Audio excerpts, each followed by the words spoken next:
David y Goliat, la legendaria batalla. La historia de David y Goliat es una de las más conocidas en la Biblia. En ella, un joven pastor llamado David se enfrenta a un gigante filisteo y, a pesar de todo, resulta victorioso, algo totalmente inverosímil. ¿Crees que este fue una especie de milagro o mero golpe de suerte? Este video desafiará todo lo que sabías sobre el mito de David y Goliat. Bienvenido a Religión Oscura. Según el relato, los filisteos y los israelitas estaban en guerra, y el campeón de los filisteos, Goliat, desafiaba a los israelitas a enviar a un guerrero que lo combatiera. Pero nadie se atrevía a aceptar el reto, hasta que llegó David, que había ido a visitar a sus hermanos pertenecientes al ejército del pueblo de Dios. David se ofreció a luchar contra Goliat, confiando en el poder del Todopoderoso. Así tomó una honda y 5 piedras, y se acercó al gigante. Goliat se burló de él, pero David le lanzó una piedra que le dio en la frente y lo hizo caer. Luego, tomó la espada de Goliat y lo decapitó. ¿Por qué David no se conformó con dejar a Goliat inconsciente y despojar a los filisteos de sus tierras? Una posible explicación es que David quería cumplir con la ley de Dios, que ordenaba exterminar a los pueblos paganos que habitaban la tierra prometida. Al matar a Goliat, David obedecía el mandato divino de no dejar con vida a ningún filisteo. Aunque esto sigue sonando bastante cruel para una divinidad que supuestamente es benévola y compasiva. Otra incongruencia en el relato se encuentra en la exageración del tamaño de Goliat. Según la Biblia, Goliat medía 6 codos y un palmo, lo que equivale a unos 2,9 metros de altura. Sin embargo, algunos estudiosos han señalado que esta medida podría ser una traducción errónea de los manuscritos hebreos, y que en realidad Goliat medía 4 codos y un palmo, lo que sería unos 2 metros. ¿Es decir que los hombres del pueblo de Israel eran todos de baja estatura? ¿Eran acaso tan pequeños en tamaño que una persona de 2 metros les parecía un gigante? Según un artículo de investigación de 2019, la altura media de un hombre adulto en el mundo es de 171 centímetros. Una diferencia de 30 centímetros no es algo tan colosal como para considerar a Goliat un gigante. Ahora bien, ¿Goliat se quedó de pie frente a David sin siquiera moverse mientras él le arrojaba la piedra? En este aspecto se puede estimar que el gran tamaño de Goliat resultó ser su mayor desventaja, ya que un escudero de estatura normal apenas podría levantar el escudo para proteger la cabeza del gigante. Y fue precisamente a la cabeza donde apuntó David con su honda, pero para que esto cobrara sentido, el escudero tendría que ser más pequeño incluso que David. Por otro lado, existe la teoría de que Goliat sufría de acromegalia, un trastorno causado por la producción excesiva de las hormonas del crecimiento, lo que provoca, entre otras cosas, una especie de visión de túnel. Probablemente, David usó esto a su favor y atacó desde los puntos ciegos de Goliat. Sin embargo, no existe evidencia de que Goliat realmente haya sufrido de acromegalia, sino que se trata de una mera especulación. Además, de haber sido un hecho verídico, ¿cómo lo supo David? ¿Acaso Dios se lo reveló? Aunque también hay que señalar que en aquel tiempo, la honda no era considerada un arma primitiva, sino más bien el arma de artillería por excelencia en las batallas, superando al arco y la flecha. Incluso, Xenofonte describió cómo las hondas utilizadas por los persas tenían mayor alcance y causaban más daño que las jabalinas y los arcos y flechas griegos. De hecho, era común que los lanzadores de hondas se situaran detrás de los arqueros debido a su mayor alcance. David, siendo pastor, seguramente era un experto en su uso para proteger a su rebaño de depredadores, como se menciona en la Biblia, donde relata cómo la utilizó para herir leones y osos que intentaban llevarse alguna oveja. Asimismo, de acuerdo con un estudio realizado en Alemania por National Geographic, las hondas utilizadas por el ejército romano tenían un poder ligeramente inferior al de una pistola calibre 44. Además, el texto bíblico menciona que David recogió 5 piedras en el valle de Ela, que se ha comprobado son ricas en sulfato de bario, lo que las hace el doble de densas que una piedra promedio. De modo que podemos atribuir la victoria de David a varios factores, como el error de Goliat de subestimar a su enemigo y la propia intervención divina, que claramente no podemos dejar de lado. Sabiendo lo anterior, ¿por qué Dios mandó a que arrasaran con los filisteos en la tierra de Canaán? ¿No es esta una barbarie? Los defensores de las escrituras bíblicas han dicho que una posible razón es que Dios quería castigar a los filisteos por su maldad y su rebelión contra él. Los filisteos eran un pueblo guerrero y marítimo que constantemente atacaban y oprimían a los israelitas. También se burlaban y desafiaban al Dios de Israel, como lo hizo Goliat.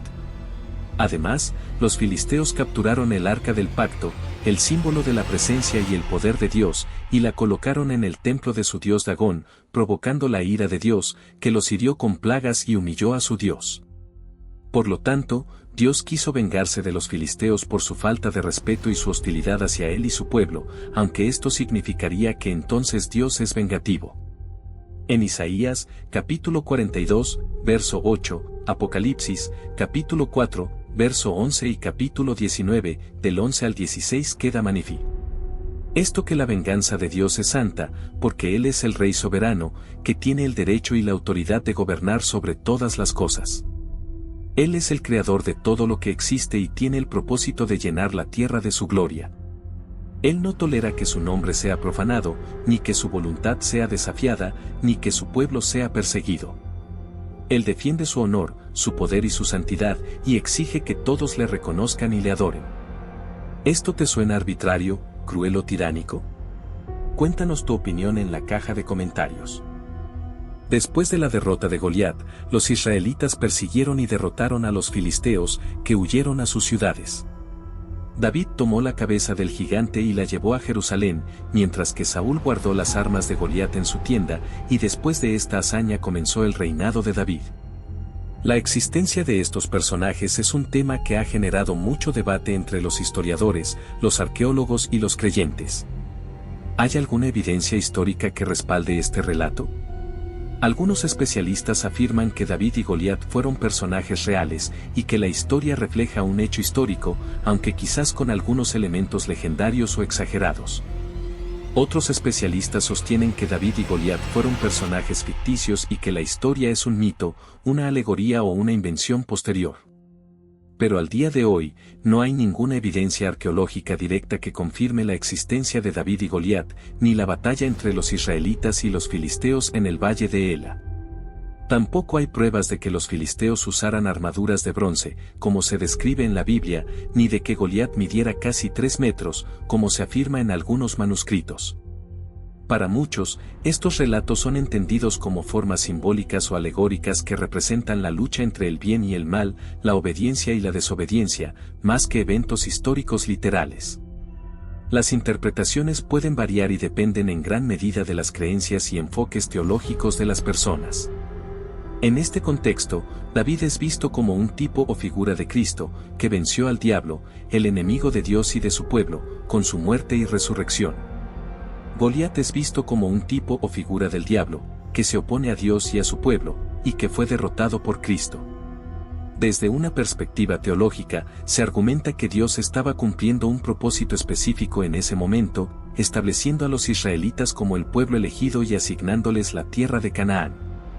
Sin embargo, todos ellos, hay algunos que se destacan por algo realmente extraordinario, nunca experimentaron la muerte. En este video, conocerás las fascinantes historias de 3 hombres de la Biblia que desafiaron las leyes de la naturaleza humana. Bienvenido a Religión Oscura. Número 3. Enoc. En las páginas del Génesis, se menciona a Enoc, el 7º descendiente de Adán y Eva, y bisabuelo de Noé. En una era en la que la vida humana se prolongaba sin límites definidos, alcanzando los 120 años, Enoc se caracterizó por su camino singular. A la edad de 65 años, Enoc se convirtió en padre de Matusalén, quien llegaría a ser el hombre más longevo de la historia. Sin embargo, la verdadera singularidad de Enoc no radicaba en su longevidad, sino en su profunda conexión con Dios. De hecho, existen textos apócrifos escritos por el mismo Enoc, que contenían verdades tan profundas que el Concilio de Nicea, el mismo que formó el canon de la Biblia, decidió excluirlos. En un mundo lleno de pecado, Enoc sobresalió por su fidelidad inquebrantable. La Biblia lo describe como alguien que anduvo con Dios, desarrollando una relación cercana con Él. Esta profunda conexión dio como resultado que a la edad de 365 años, Enoc anduvo con Dios y desapareció, porque Dios se lo llevó. Así está escrito en Génesis 5:24. Lo que evidencia que este hombre, fiel a su Creador, no experimentó la muerte como el resto de la humanidad. Su vida ejemplar, dedicada a Dios, le mereció un destino único, ser tomado por el Señor mismo y llevado al cielo. Si te gustaría saber más sobre Enoc, no dejes de ver nuestro video, el libro de Enoc, los que los creyentes eliminaron.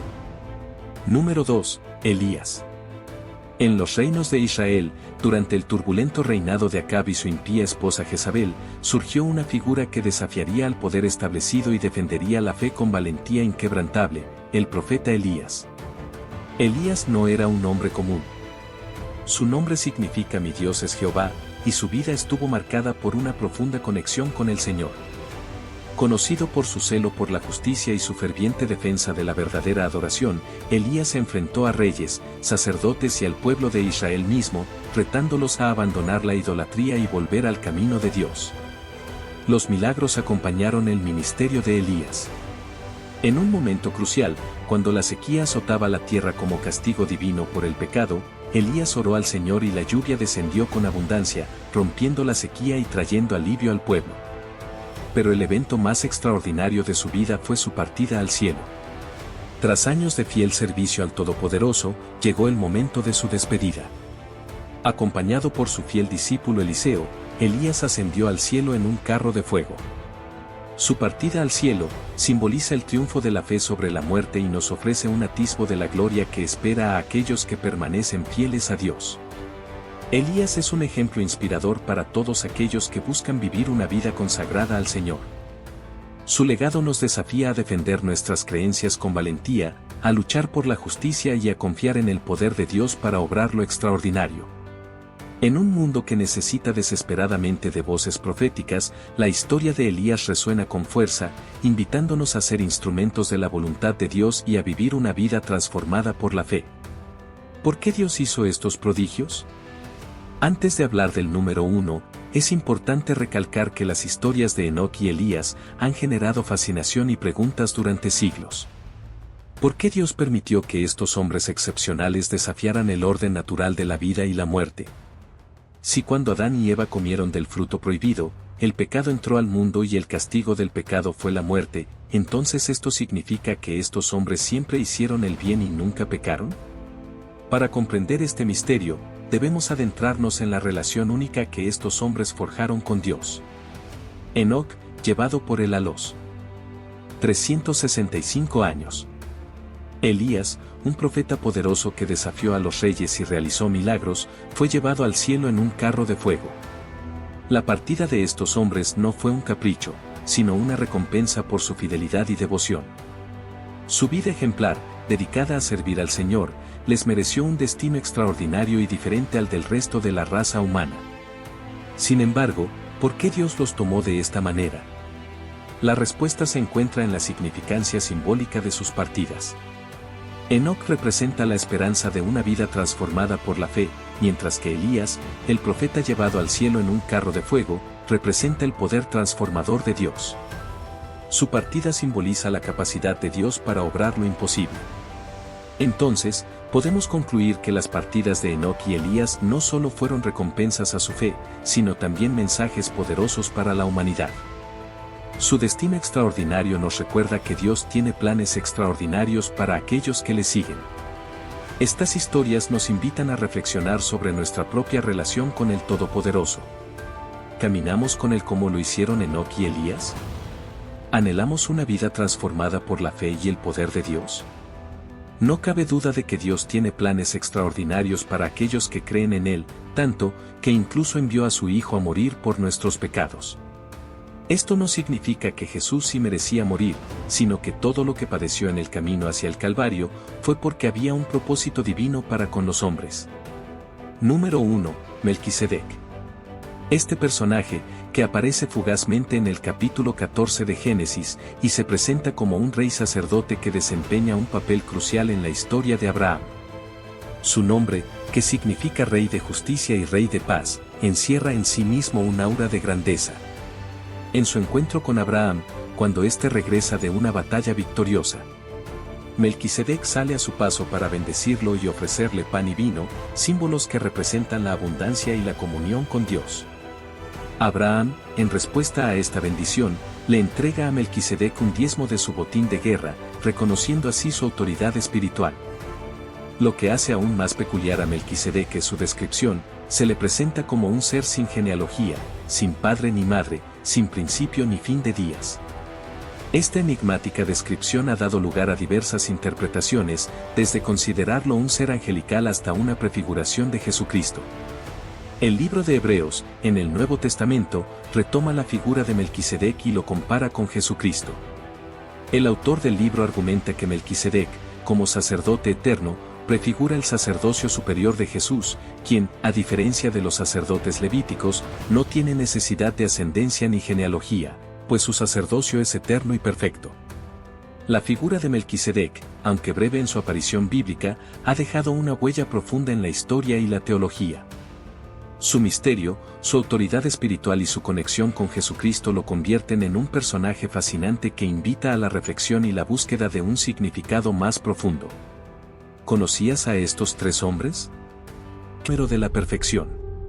En este video, te voy a mostrar cómo el número 7 aparece en la Biblia, en la naturaleza y en tu propia vida, y cómo puedes interpretar el mensaje que Dios tiene para ti a través de este número. ¿Estás listo para descubrir el número de Dios y su mensaje para ti? Entonces sigue viendo este video. Bienvenido a Religión Oscura. En el primer libro de la Biblia, el Génesis, se narra cómo Dios creó el mundo en 6 días y descansó el séptimo, estableciendo así el ciclo semanal y el día de reposo. El séptimo día fue bendecido y santificado por Dios, y se convirtió en un signo de la alianza entre Dios y su pueblo. El primer capítulo de la Biblia muestra cómo el número 7 simboliza la perfección, la plenitud y la bendición. Dios creó el mundo en 7 días, y el séptimo día lo santificó y descansó. El séptimo día fue el día del reposo, el día de la alianza, el día de la paz. El número nos habla de la obra creadora y ordenada de Dios, y de su plan para la humanidad y la naturaleza.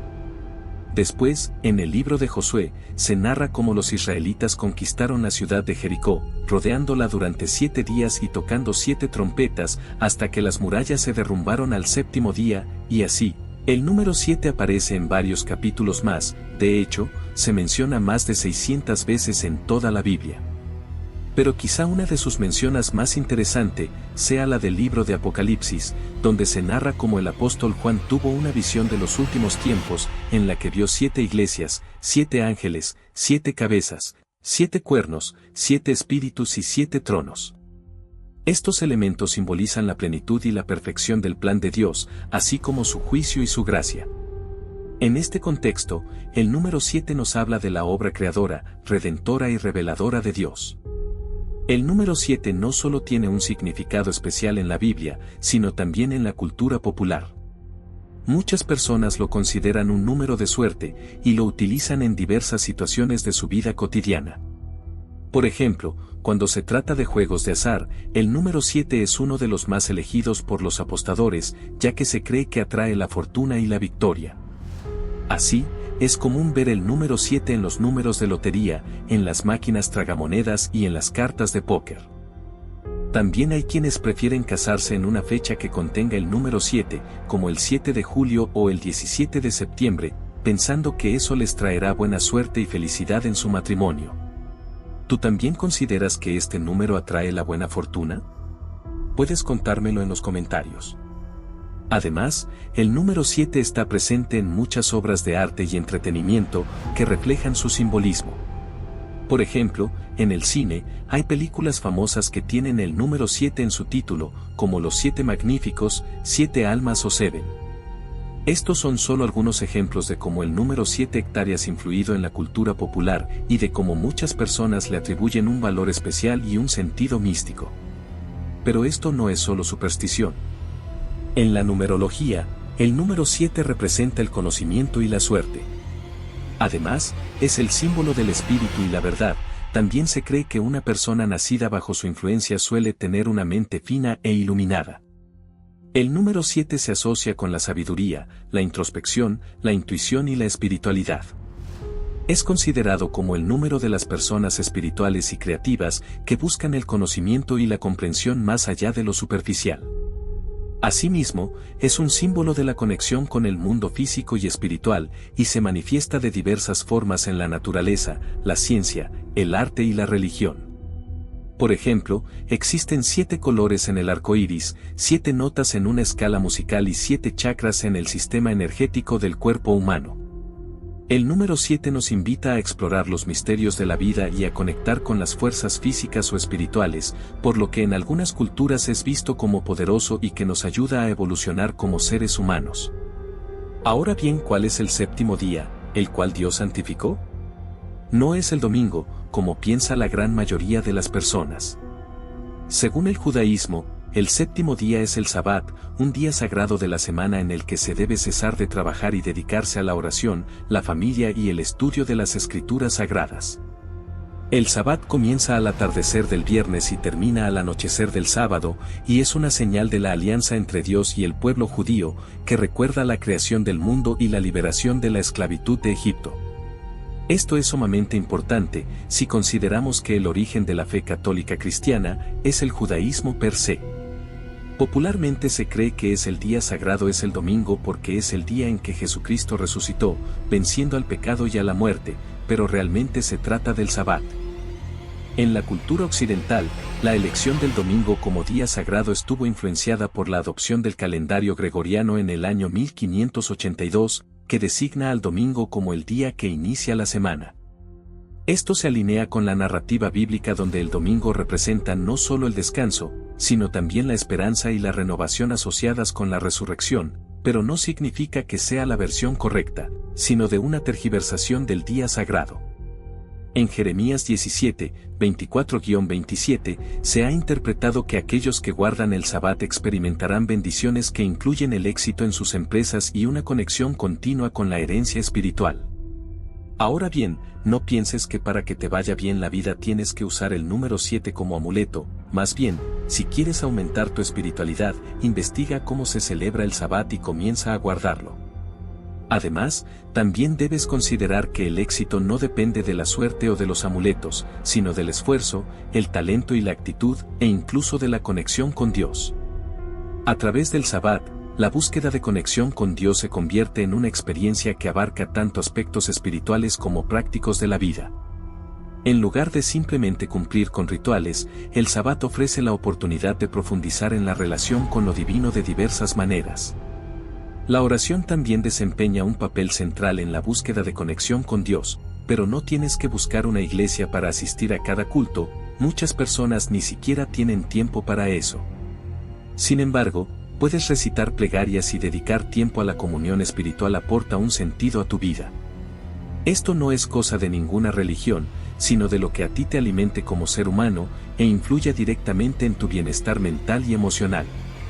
El día sagrado, que es el Sabbat, brinda la oportunidad de expresar gratitud hacia Dios por las bendiciones recibidas. Al pausar y reflexionar sobre la semana, se reconoce y agradece la presencia divina en la vida cotidiana. Este enfoque consciente permite una conexión más profunda con el momento presente y con la presencia de Dios en cada instante. Como ves, la presencia recurrente del número 7 a lo largo de la escritura no puede considerarse simplemente como una serie de coincidencias fortuitas, sino más bien como un hilo dorado que teje una narrativa coherente y significativa a lo largo de las páginas de la Biblia. La consistencia de esta cifra a lo largo de la escritura refuerza la idea de que estamos ante un diseño divino, un recordatorio constante de la presencia y el propósito de Dios a lo largo de la historia revelada en las Sagradas Escrituras. ¿Quieres ver el poder del número 7 en tu vida? Pues ahora lo comprendes mejor y sabes exactamente cómo hacerlo. Si el video te gustó y deseas seguir descubriendo más misterios sobre lo divino, regálanos tu pulgar arriba y suscríbete al canal para que no te pierdas nuestro próximo viaje.